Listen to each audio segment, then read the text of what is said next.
The question of who exploited India more, the Mughals or the British, is a topic of intense debate. Scholars, historians, and even the general public have long been divided on this issue. This debate is not merely academic, it touches upon the very identity and heritage of India. It is enmeshed in contemporary politics, often used to score points and fuel divisions. Politicians and activists frequently invoke the legacies of these two eras to support their narratives. A nuanced understanding requires a careful examination of both periods, acknowledging both the positive contributions and the negative aspects of their rule. The Mughals, for instance, are often credited with fostering a rich cultural and architectural heritage, while the British are noted for their role in modernizing India's infrastructure. This essay aims to provide a balanced perspective on this complex issue. It will explore the multifaceted impacts of both the Mughal and British periods, considering economic, social, and cultural dimensions. It will delve into the economic, cultural, and political impacts of both Mughal and British rule in India. The Mughals, with their extensive trade networks and patronage of the arts, left an indelible mark on Indian society. The British, on the other hand, introduced new systems of governance and education which have had lasting effects. By analyzing historical facts and debunking myths, this essay aims to foster a more informed and nuanced understanding of India's past. It seeks to move beyond simplistic narratives and provide a deeper insight into the legacies of both the Mughals and the British in shaping modern India. The Mughal Empire, spanning from the 16th to the 18th centuries, evokes images of majestic architecture, a flourishing arts scene, and a complex social fabric. Mughal emperors like Akbar are celebrated for their religious tolerance and administrative acumen. The Mughal era witnessed the construction of architectural marvels like the Taj Mahal and the Red Fort, symbols of India's rich heritage. The empire's economic policies, though not without flaws, led to significant agricultural output and trade. However, the Mughal period was also marked by periods of heavy taxation, particularly on the peasantry, and wars of succession that sometimes devastated the populace. The Mughal Empire's influence on Indian culture and society is profound. Akbar the Great, for instance, is often remembered for his policy of Sulh-e-Kul, or universal tolerance, which aimed to foster harmony among the diverse religious communities within his realm. This policy was revolutionary for its time and set a precedent for future rulers. The architectural achievements of the Mughals, such as the Taj Mahal, are not just symbols of their grandeur, but also of their sophisticated engineering and artistic skills. The Red Fort, another iconic structure, served as the main residence of the Mughal emperors for nearly 200 years and stands as a testament to their architectural ingenuity. The economic policies of the Mughal Empire were designed to maximize revenue, often through the imposition of heavy taxes on the agrarian sector. While these policies did lead to increased agricultural production and trade, they also placed a significant burden on the peasantry. The revenue generated was used to fund the empire's grand architectural projects and military campaigns. However, the heavy taxation and the constant wars of succession created a cycle of instability that affected the lives of ordinary people.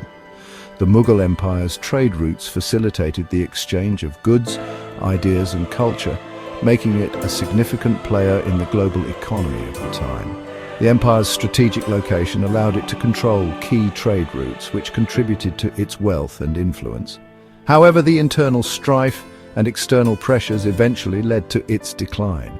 The wars of succession in particular were a major factor in weakening the empire, as rival factions vied for power, often leading to widespread destruction and suffering among the populace. Despite its eventual decline, the legacy of the Mughal Empire continues to shape the cultural and historical landscape of India. Its contributions to art, architecture and administration are still celebrated today, and its complex history offers valuable lessons on governance, cultural integration and the impacts of economic policies.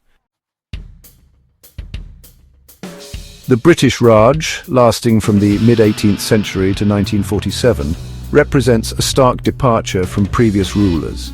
The British arrived as traders but gradually consolidated their control over vast swathes of India, culminating in the establishment of the British East India Company's dominion. The British Raj was characterized by a systematic transfer of wealth from India to Britain. leading to the deindustrialization of traditional Indian industries and widespread poverty. The British introduced railways and telegraph lines, but these primarily served their interests, facilitating the extraction of resources and control over the population. One of the most significant points of divergence between the Mughals and the British lies in their economic policies and impact. The Mughal Empire, for all its complexities, largely operated within a system where wealth, though unevenly distributed, remained within India. The British, on the other hand, implemented policies designed to extract wealth from India and transfer it to Britain. This economic drain crippled India's traditional industries, turning the once thriving nation into a supplier of raw materials for British factories. The result was widespread impoverishment and the destruction of India's economic self-sufficiency. Section 5. Cultural encounters, fusion and fracture. Both the Mughals and the British left indelible marks on India's cultural landscape.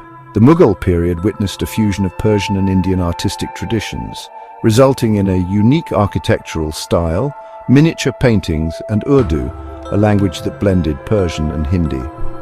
The British, while introducing Western education and institutions, also sowed the seeds of division. Their policies often favored certain religious or social groups over others, a strategy of divide and rule that continues to have repercussions today. Section 6. The political narrative, history as a weapon. The debate surrounding the Mughals and the British is often manipulated for political purposes. Nationalist narratives tend to glorify the pre-colonial past while demonizing the British, sometimes overlooking the complexities of Mughal rule. Conversely, some groups seek to downplay the brutality of British rule while highlighting the excesses of Mughal emperors like Aurangzeb. This selective outrage serves to further contemporary political agendas rather than fostering a nuanced understanding of history. Section 7. Debunking the myths. Addressing misconceptions. Several myths surrounding both the Mughals and the British need to be addressed. These misconceptions have often clouded our understanding of history and influenced contemporary perspectives. One common misconception is that the Mughals were foreign invaders who looted India. This narrative overlooks the significant contributions they made to Indian society. While it is true they were of Central Asian origin, they made India their home, integrating into the social fabric and contributing to its cultural and intellectual life. The Mughals established a rich cultural legacy, including monumental architecture, advancements in art, and a flourishing of literature and music. Another myth is that the British were benevolent rulers who modernized India. This view often ignores the exploitative nature of their rule. While they introduced some modern institutions, these primarily served their interests of control and exploitation. The British established railways, telegraphs and legal systems, but these were designed to benefit their administration and economic extraction. Their policies led to widespread poverty and deindustrialization, the consequences of which are still felt today. The British dismantled traditional industries, leading to mass unemployment and economic distress. Famines became more frequent and devastating under their rule, highlighting the exploitative nature of their governance. Understanding these historical truths is crucial for a nuanced perspective on India's past.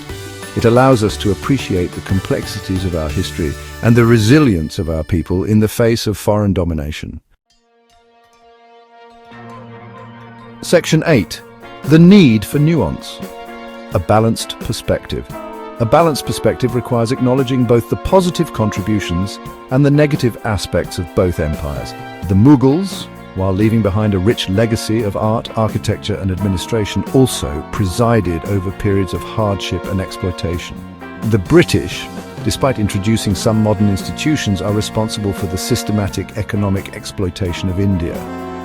Their policies led to the deaths of millions and left a legacy of poverty and underdevelopment. Section 9. Conclusion. Towards a shared understanding, the debate surrounding the Mughals and the British should not be about choosing sides or perpetuating historical grievances. Instead, it should serve as an opportunity to engage in a nuanced and informed discussion about India's past. By acknowledging both the positive and negative aspects of both empires, we can better understand the complexities of our history and work towards a shared understanding of our nation's past. This in turn can help us build a more inclusive and equitable future for all Indians.